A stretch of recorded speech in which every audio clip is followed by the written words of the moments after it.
미 정부의 자국 중심주의를 대거 반영한 최근의 행태를 두고 전문가들은 폭주하고 있다고 전합니다. 여기서 폭주라는 것은 동맹을 배려하지 않는 것은 물론이고 미국 기업들조차 고려하지 않았다는 것입니다. 지금까지 IRA법은 동맹들을 내몰고 특히나 그 중에 가장 피해를 받는 국가가 한국으로 알려졌습니다. 그런데 알고 보면 미국 기업들조차 IRA 때문에 매우 곤란한 상황이라고 전해지고 있습니다. 일부 기업들은 이대로라면 사실상 법안 때문에 파산할 수 있다고도 하는데요. 또한 오히려 미국이 아니라 보조금도 마다하고 한국에 대거 투자를 결정한 기업들도 있다고 합니다. 일단 이러한 정황을 알아보기 위해서 미 정부가 얼마나 무지막하고 빠르게 전개 중인지 봐야 하는데, 실제 IRA법 관련해 심지어 중국이라고 하더라도 한국 공장 유치 후 곧바로 보조금 철회는 안 했는데, 미국은 계약서에 사인하고 잉크도 안 마른 시점 착공 시작도 안 했는데 보조금 처리를 발표한 것이죠. 게다가 이는 자동차 분야뿐만 아니라 서서히 반도체 분야로도 그 속내를 드러내고 있습니다. 미 정부는 반도체에 관련해서도 미묘하게 한국 업체와 차이를 두고 있는 게 확인되었는데요. 현재 삼성이 미국에 무려 2천억 달러, 280조 원가량의 투자 로드맵을 발표했고, 이는 텍사스 주지사를 비롯해 해당 지역의 상하원 의원들이 매우 흐뭇해한 사안이었습니다. 지역에 돈이 돌게 되며 일자리가 넘쳐난다면 자신들의 정치적 입지도 견고해지기 때문입니다. 따라서 한국의 파격적인 대우를 약속하면서 일단 삼성 반도체 모시기에 성공한 모습입니다. 그러나 최근 마이크론 역시 미국에 투자를 발표했는데 미 정부 태도가 다소 다릅니다. 미 정부 고위 관계자는 미 마이크론사는 반도체 과학법으로 절반가량을 지원받게 된다 했는데, 한국에는 이런 말이 없었던 것으로 자칫 또 한국이 현대차처럼 제외되는 게 아닌가 하는 우려가 있습니다. 실제 법안의 집행과 실행의 세부 사안이 정해지지 않은 상태에서의 미 정부의 이런 발언이 나온 것은 반도체 과학법안 520억 달러가 미 정부의 의중에 따라 제멋대로 집행될 가능성이 큰 게 아니냐는 것입니다. 중국 역시 자국 업체만 노골적으로 전기차 배터리 보조금을 지급했듯 비슷한 상황이라는 것이죠. 그런데 이번 주에 미 정부는 IRA법 개정 세부 사안을 마련 중이라고 발표했습니다. 여기에 한국 의견이 반영될 수도 있다면서 다소 희망이 섞인 의견을 제기했는데요. 또한 바이든 대통령 역시 한국 정부에 친서를 보냈으며 세부 지침을 검토하겠다는 내용을 보냈다고 합니다. 실제 미 재무부와 국세청 IRS는 이번 주에 IRA를 통해 지급하는 여러 세제 혜택과 관련해 11월 4일까지 이해관계자 등 대중 의견을 수렴한다고 공지했으며, 여기에는 한국 업체도 포함될 것으로 보입니다.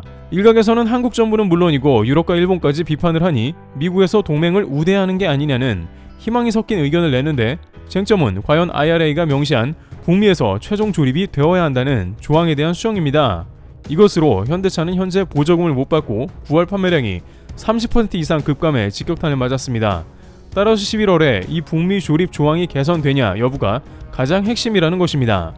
그런데 이런 한국 정부의 노력에도 불구하고 최근 무역협회는 암울한 전망을 내놓았습니다. 지난주 조지아주 출신인 원옥 상원 의원이 미국을 위한 합리적인 법안이라는 이름으로 현대차 보조금 지급 관련한 발의가 되기도 하고, 재무부와 국세청의 조사가 시작되었음에도 미국 관련 업계에서는 IRA 개정이 어렵다고 잘라 말하고 있는 실정이라는데요. 이런 의견은 미국 자동차 정책위원장으로 미 정부의 자동차 관련해 해박하고 잔뼈가 굵은 인물인 마트 블러트 회장으로부터 나왔는데, IRA 개정은 쉽지 않을 것이라고 거의 확신한다는 것입니다. 그는 미 재무부와 국세청의 세부 지침 마련 과정에서도 큰 변화를 기대하기 어렵다고 했습니다. 이 고위 관계자들은 현재는 아무리 합리적인 설득을 해도 100억간에 먹히지 않는다고 전합니다. 실제 미 상무부 장관 지나 러먼도는 한국의 투자를 빼앗아 왔다고 자랑하는 국면이며, 미국 워싱턴가에서는 현재 미국 중심주의 법안을 지지하는 세력이 압도적이라는 것입니다. 상하 의원을 오랜 기간 설득하며 법안을 개정해야 하나 이런 분위기에서는 사실상 불가능하다는 것입니다. 결정적으로 일단 전기차의 경우에는 미국 브랜드 자동차 회사들의 로비가 막강했으며, 미국 중심 법안과 로비 이 두 가지가 맞물려 버리니 더욱 한국이 이겨내기가 어렵다는 것입니다. 따라서 사실상 현대차는 3년간 보조금은 그저 희망 고문이 될 가능성이 크다는 것입니다. 현대차를 비롯한 한국 전기차 업계에서도 이미 회의적인 반응을 보이고 있다고 전합니다. 소식통에 따르면 현대차 그룹은 이미 북미 시장 실적이 2년간 얼마나 피해를 볼지 계산하고 있으며, 이득을 보는 게 아니라 어떻게 손실을 막아낼지와 프로모션에 집중하는 상황이라고 전합니다.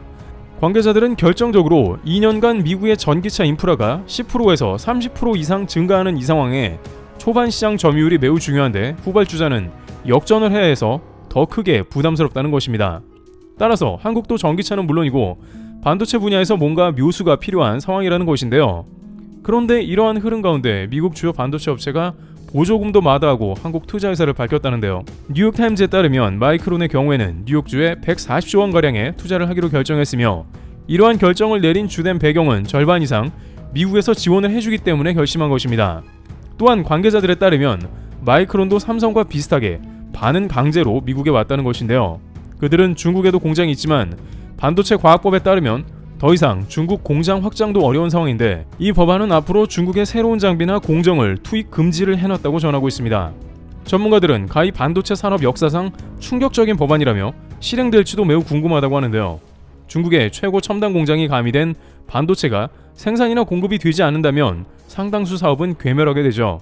따라서 삼성은 물론 마이크론조차도 중국 투자는 이제 물 건너갔다는 판단을 내릴 수밖에 없다는 겁니다. 중국이 한국에 계속 반도체 동맹 G4가 아니라 G5를 하자는 말도 안 되는 소리를 하는 것도 중국의 첨단 반도체를 공급해줄 유일한 나라가 바로 한국이기 때문에 목소리를 내달라는 것이죠.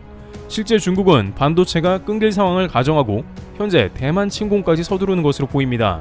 미국 CIA에 따르면 시 주석이 2027년까지 대만 수복을 완성하라는 의도를 비춘 상태이며 가장 중요한 것이 바로 대만의 TSMC를 중국이 가져가겠다는 의도를 보였다는 것입니다. 또 반대로 미국에서는 중국이 대만을 침공하면 곧 TSMC 공장을 파괴시킬 준비도 한다고 하며 TSMC의 전문 인력을 곧바로 미국으로 전원, 피신시킨다는 로드맵까지도 가동 중이라는 것이요. 그만큼 미국이 반도체 패권에서 중국을 완전히 제외해버릴 정도로 의지가 강하다는 것입니다. 또한 그러한 맥락 가운데 미국은 이제 전세계 반도체 회사를 모두 미국에 집결시킨 것이며 여기에 마이크론은 미국 국적 마크를 달고 있으니 더욱 미국 공장 설립에 탄력을 받은 것입니다. 그런데 이러한 모든 절대절명의 상황을 물리치고 한국에 오겠다는 미국 초대형 기업이 있어 주목을 받습니다. 세계 1위 반도체 장비 업체인 어플라이드 머티리얼즈는 최근 한국에 R&D 센터를 신설한다고 발표했습니다. 투자 규모와 시기, 위치 등은 아직 확정되지 않았지만 관계자들은 입점이 거의 기정사실이라고 하는데요. 이들이 오는 이유는 그들의 최대 고객사 중 하나가 바로 삼성과 SK하이닉스이기 때문입니다.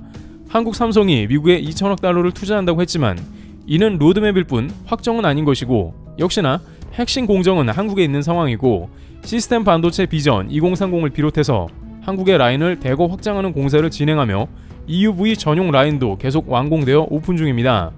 그런데 이런 상황이다 보니 미국의 각종 장비 업체들은 한국에 입점을 안 할 수 없게 된 것입니다. 세계 3위 미국의 식각 장비 업체 램 리서치 역시 용인의 R&D 센터를 올 4월에 오픈했습니다. 이들이 한국에 왜 올 수밖에 없냐는 질문에 대해서는 삼성 하이닉스 라인에 지리적으로도 붙어있어야 유리하기 때문이고 시시각각 바뀌는 생산 스펙과 공정 업그레이드를 의논하는 것입니다. 물론 미국에 있어도 일이 안 되는 것은 아닙니다만 한국 반도체 초대형 클러스터에 붙어있어야 좀 더 한국 업체와 손을 잡기 수월하고 각종 수주나 연구 개발을 진행하는 데 유리한 것이죠.